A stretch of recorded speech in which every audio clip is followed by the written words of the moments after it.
వర్షాకాలంలో తిండి గింజల నిల్వ రవాణాలో అంతరాయాలు తలెత్తే అవకాశం ఉన్న నేపథ్యంలో కేంద్ర ప్రభుత్వం రాష్ట్రాలకు కీలక ఆదేశాలు జారీ చేసింది.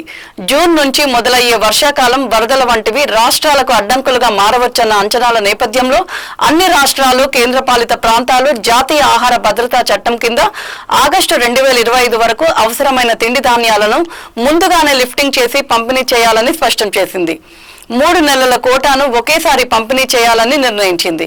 ఈ మేరకు అన్ని రాష్ట్రాల పౌర సరఫరాల శాఖ ముఖ్య కార్యదర్శులకు కేంద్ర ఆహార ప్రజా పంపిణీ మంత్రిత్వ శాఖ డిప్యూటీ డైరెక్టర్ రాహుల్ సింగ్ లేఖ రాశారు.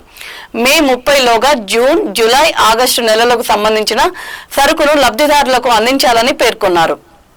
ముందస్తు బియ్యం లిఫ్టింగ్ పంపిణీ ప్రక్రియలో భారత ఆహార సంస్థ గోడౌన్లలో తగినంత నిల్వలు ఉండేలా చూసుకోవాలని రాష్ట్ర ప్రభుత్వాలతో సమన్వయం చేసుకుని అవసరమైన చర్యలు తీసుకోవాలని కూడా ఆదేశించారు.